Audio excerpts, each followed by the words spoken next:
Оразашының құрамына кіруге барынша біз әрекет қылуымыз қажет. Оразада тыйылуымыз қажет барлық нәрседен.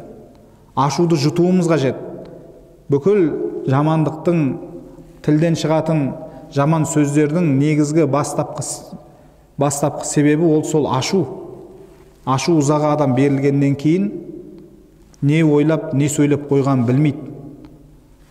Неше түрлі аузынан ақ ит кіріп, көк ит шығып, харам сөздерді айтуы мүмкін. Сол үшін қазірден бастап біз соған өз-өзімізді тәрбиелеуіміз қажет. Бүгіннен бастап, дәл қазіргі уақыттан бастап, оразаға біз өз-өзімізді тәрбиелеп, дайындықпенен кіруіміз қажет. Ол бір үлкен медресе, пендені тәрбиелейтін ораза айы, Рамазан айы үлкен медресе.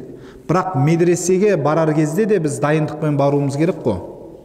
Медресеге барар кезде де, мысалы бір балаңызды жай қарапайым медресе мектепке апаратын кезде, оған бір нәрсе оқытпасаңыз да оны алдын ала дайындайсыз, киімін туралайсыз деген секілді, жоқ дегенде.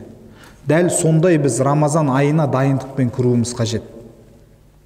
Өз-өзімізді рухани тұрғыдан да, физикалық тұрғыдан да дайындауымыз қажет.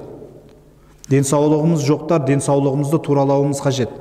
Ертең оразаға кіргеннен кейін фәтуа іздеп жүрмей, мен мынандай едім, мынандай жағдай еді менде деген секілді.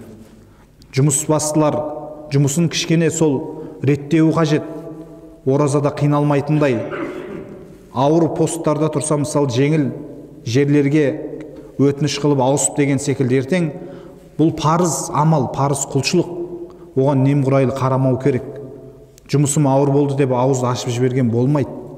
Ол адамға кәффарат міндет болады.